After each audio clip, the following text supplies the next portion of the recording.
భక్తివన్న ప్రేక్షకులకు శుభోదయం 20/4/2026 స్వస్తి శ్రీ చాంద్రమానం పరాభవనామ సంవత్సరం ఉత్తరాయణం వసంత ఋతువు వైశాఖ మాసం శుక్లపక్ష తృతీయ అక్షయ తృతీయ అంటే తదియ సోమవారం. తదియ ఉదయం 11:05 వరకు ఉంది. అనంతర చవితి. కృత్తికా నక్షత్రం ఉదయం 8 గంటల వరకు, తర్వాత రోహిణి నక్షత్రం ప్రారంభమవుతుంది. వర్జం రాత్రి 10:54 నుండి 12:23 వరకు. దుర్ముహూర్తం మధ్యాహ్నం ఉదయం 12:23 1:13 వరకు. మధ్యాహ్నం 2:52 3:42 వరకు కూడా దుర్ముహూర్తాలు. సూర్యోదయం 5:46, సూర్యాస్తమయం 6:12. అమృత గడియ ఉదయం 5:46 7:16 వరకు. రాహుకాలం ఉదయం 7:30 నుండి 9 వరకు రాహుకాలం. శుభ సమయం ఉదయం 6 గంటల నుండి 7 గంటల వరకు శుభకాలం. మధ్యాహ్నం 3:30 నుండి 4:10 వరకు శుభ సమయం. ఈరోజు సౌభాగ్యయోగం రాత్రి 7:57 వరకు. గరంజి ఉదయం 11:05 వరకు. వని రాత్రి 2:53 వరకు. ఈరోజు దినారంభ చక్రంలో మేషరాశి వారికి మానసిక విచారం ఉంటుంది. ఎవరికి చెప్పుకోలేని అశాంతి కావున సమస్యలు ఉన్నాయి కాబట్టి దేవాలయ దర్శనం కానీ భగవద్ ఆరాధన కానీ చేయడం వల్ల రుద్రాభిషేకం చేసుకోండి. ఈరోజు అనుకూలంగా ఉంటుంది. వృషభ రాశి వారు రుణదాతల ఒత్తిడులు పెరిగే అవకాశం, ధనమునకు ఇబ్బందులు. మిథున రాశి వారి ప్రయాణ సౌఖ్యం, వ్యవసాయక మూలికంగా లాభాలు ఉండే అవకాశం. కర్కాటక రాశి వారి కలహాలకు దూరంగా ఉండడం వల్ల దగ్గరి బంధువులతోటి విరోధాలు వచ్చే అవకాశం ఉంది కాబట్టి కలహాలకు దూరంగా ఉండడం, బంధువులతో వాదించడం అలాంటి ప్రయత్నాలు ఏవి చేయకండి. అలాగే సింహరాశి వారికి అపనిందలు, ఆసక్తికర విషయాలు తెలుసుకోవడం, దానివల్ల ఆనందం. కన్యారాశి వారు దుర్వార్తాశ్రవణాలు, పరామర్శలు, ప్రయాణాలు వాయిదా పడే అవకాశం, స్వల్ప ధన నష్టం కూడా ఉండే అవకాశం ఉంది. తులారాశి వారి అధిక శ్రమ, ప్రయాణాలు, నూతనమైన వస్త్రలాభాలు ఉన్నాయి. వృశ్చిక రాశి వారికి నమ్మిన వారి వల్ల మోసం చేయుట, మోసపోవుట, లేదంటే మీరు మోసం చేయడం కానీ ఎవరైనా మిమ్మల్ని మోసం చేయడం కానీ, కుటుంబంలో వివాదాలకి దూరంగా ఉండాలి. సాధ్యమైతే మిమ్మల్ని మోసం చేసే అవకాశం లేదు, మీరే ఎవరినైనా మోసం చేసే అవకాశం ఉంది కాబట్టి కొంచెం ఇతరుల విషయాల్లో జాగ్రత్తగా ఉండడం మంచిది. ధనస్సు రాశి వారికి ధనధాన్య లాభాలు, విదేశీ ప్రయాణాలు చేయడం వల్ల అన్ని విధాలుగా అనుకూలం. మకర రాశి వారికి అన్నదమ్ములతోటి అలాగే స్థిరాస్తుల విషయంలో గొడవలు, మాట పట్టింపులు ఉన్నాయి కాబట్టి కొంచెం జాగ్రత్తగా ఉండాలి.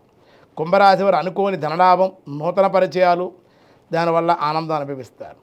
మీనరాశి వారికి నూతనమైన ఉద్యోగ అవకాశాలు, విద్యయందు అభివృద్ధి, ఉన్నత శ్రేణుల్లో ఉత్తీర్ణత పొందే అవకాశం ఉంది. ఈరోజు సోమవారం తదియ, ఈరోజే అక్షయ తృతీయ, దీన్నే అక్షయ తదియ అంటారు. శాస్త్రంలో అలా చెప్పారు మనకి.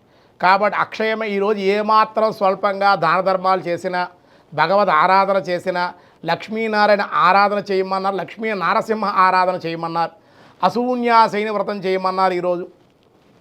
అలాగే పరశురామ జయంతి, కూర్మ జయంతి, ఇలాగ మనకి పెద్దలు చెప్పబడి ఉంది ఇందులో మనకి. కనుక నారసింహ ఆరాధన విశేషం. అలాగే నారసింహస్వామి వారి చందనోత్సవం అనేటువంటి మనకి సింహాచలంలో భారతదేశంలో ఆంధ్రప్రదేశ్లో సింహాచల క్షేత్రంలో చందనోత్సవం జరుగుతుంది. సంవత్సరం పొడుగునా స్వామికి చందనాన్ని అద్దినటువంటి వాళ్ళు ఈరోజు ఈ అక్షయ తృతీయ రోజు చందనానికి నిజరూప దర్శనం జరుగుతుంది. స్వామి కూర్మ వరాహ నారసింహుడుగా ఈరోజు సింహాచలంలో దర్శనాన్ని ఇస్తారన్నమాట. అటువంటి విశేషమైన శక్తివంతమైన రోజు. ఈరోజు తెలియకుండా ఏమైనా తెలియ పాపాలు చేస్తే అక్షయమైన పాపం కలుగుతుంది. తెలుసుండి మనం ఎవరికి ద్రోహం చేయడం కానీ పాపం చేయడం కానీ చేయకూడదు. ఏ స్వల్పంగా దాన ధర్మాలు చేసినా ఈరోజు విశేషమైన అక్షయ ఫలితం కలుగుతుంది. అలాగే సువర్ణాన్ని దానం చేయమన్నారు, బంగారాన్ని కొనమని ఎక్కడా చెప్పలేదు.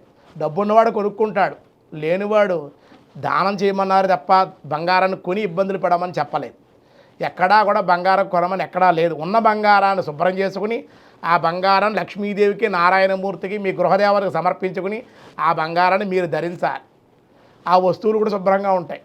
బంగారం కొనమని ఎక్కడా కూడా చెప్పలేదు, శాస్త్రంలో ఎక్కడా లేదు. వీళ్ళ వ్యాపార అభివృద్ధి కోసం వీళ్ళు టెక్నిక్లు వాడి ఈ శాస్త్రాలను కూడా వాళ్ళకు అనుకూలంగా మార్చేసుకుని అక్షయ తృతీయ బంగారం కొనాలట అని పెట్టేశారన్నమాట. డబ్బున్నాడు కొనుక్కుంటాడు, కానీ కొనమని ఎక్కడా లేదు. దానం చేయమని ఉంది. అలా చెప్తే మీరు వినరగా. దానం చేయమని బ్రాహ్మణ చేయమన్నారు, వీళ్ళ కోసం అనుకుంటారు మీరు. దానం చేయమని ఉంది. ఉదక కుంభదానం, అలాగే ఛత్రదానం, చామర దానం, పాదరక్షల దానం, సాధుశీతల పానీయం దానం, చెరుకు రసం కానీ, బెల్లపు ఉదకం కానీ, పానకం అంటారే దాన్ని దానం చేయడం కానీ, అలాగే మజ్జిగని దానం చేయమన్నారు.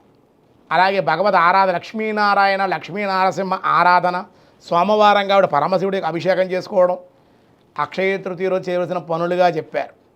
ఎంత విశేషంగా అర్చన కానీ, జపం కానీ, హోమం కానీ, దానం కానీ ఎవరైతే చేయగలుగుతారో లక్ష్యమైన ఫలితం, ఏ స్వల్పంగా దానం చేసినా ఎక్కువ ఫలితం కలుగుతుందన్నమాట.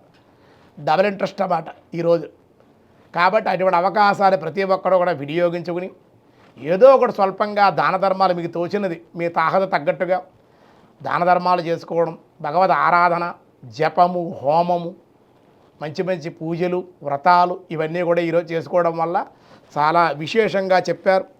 అక్షయ తృతీయ కాబట్టి ఈరోజు అన్ని కార్యాలకి ఈరోజు చాలా అనుకూలంగా చెప్పబడుతోంది.